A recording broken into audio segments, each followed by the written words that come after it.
Hello Booktube, it's Eleanor here and it's time for my Friday reads. This week I had a really good reading week. I read 3 books and I'm partway through 2 other books. So before I get into those, I just wanted to do my Booktuber shout out of the week. This Booktuber is relatively new but has quickly become one of my favourites and someone that I like to chat to.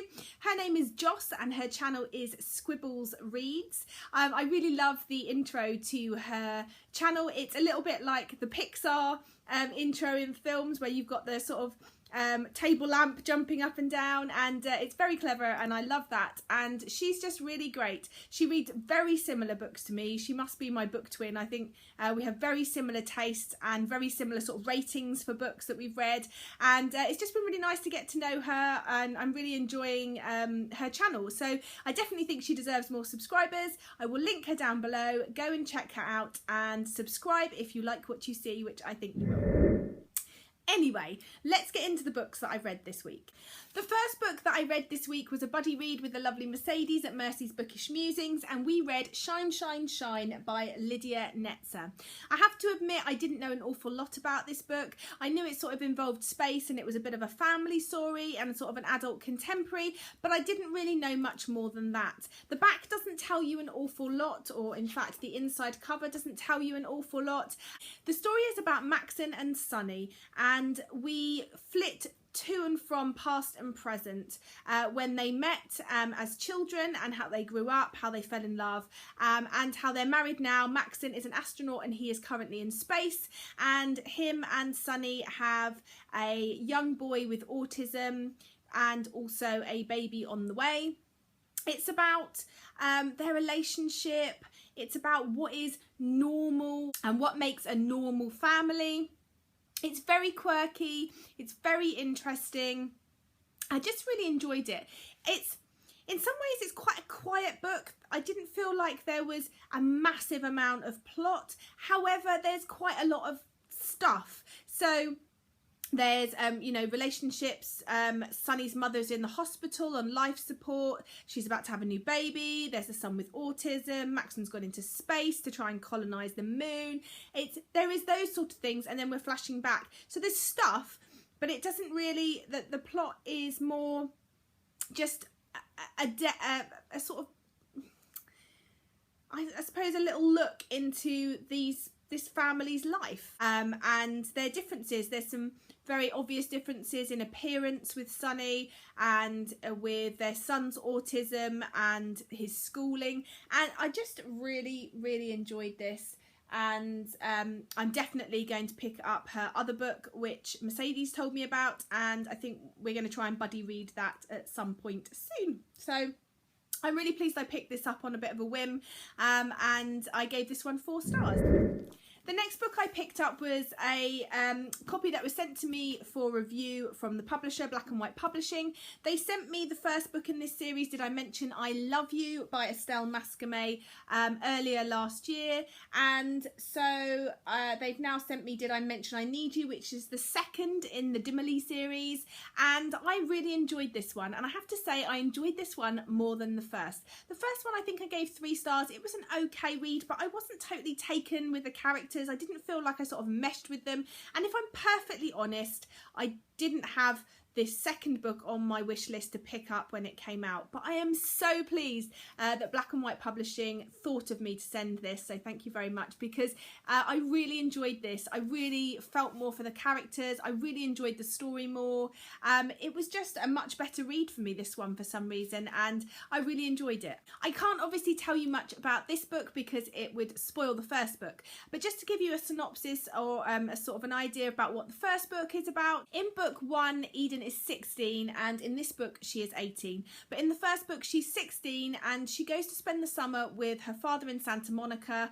He's a bit estranged. They haven't spoken to him in a while, each other in a while, and when she turns up she finds he has a new wife and she has 3 stepbrothers, and the eldest of these is Tyler, and he's got a bit of an attitude. There's something going on there, but she starts hanging around with him and his friends, and they start to have feelings for each other, and the first book looks into that.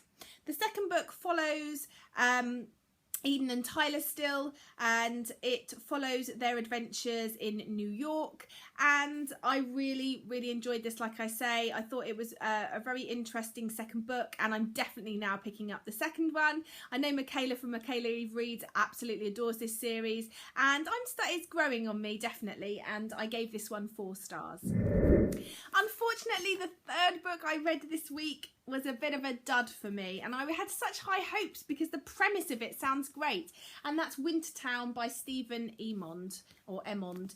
This book's interested me mainly because it was sort of written in text, and it had these sort of pictures and comic strips throughout, and the premise of the story sounded great. It was about 2 teenagers, a boy and a girl, who were best friends. The girl's parents split up, and so she moves away, and she comes back every Christmas, and they spend all their time together, and they sort of have a relationship of sorts. It doesn't, not a romance, but a really close friendship, which could turn into more. But one year Lucy comes back, and she's dyed her hair black, she's gone a bit goth, she's got a nose pierced, and she just seems sullen and a lot, you know, different, and our main character Evan is sort of determined to unravel what's going on with her. But I just found this quite dry and boring. I didn't think there was much sort of substance to it. I didn't really get the artwork that was going through it, or enjoy it so much. I didn't think it added much to the story, and if I'm honest, I really struggled to persevere with this, and it was only because it was such a short read that I did. I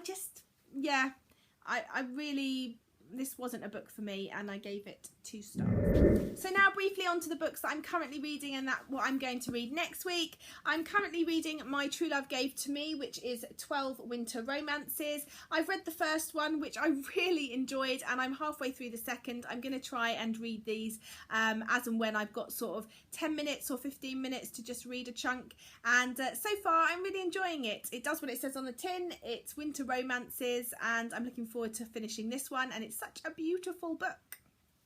I'm also, I think you'll be proud of me, I'm reading The Count of Monte Cristo. I am currently 100 pages in, so I am on track. I'm trying to read 50 pages a day, and I'm filming this a couple of days early, so I will be further on hopefully by then, but I'm trying to read 50 pages a day, and it is much more readable than I thought it was going to be, and I'm really finding myself enjoying this and getting gripped.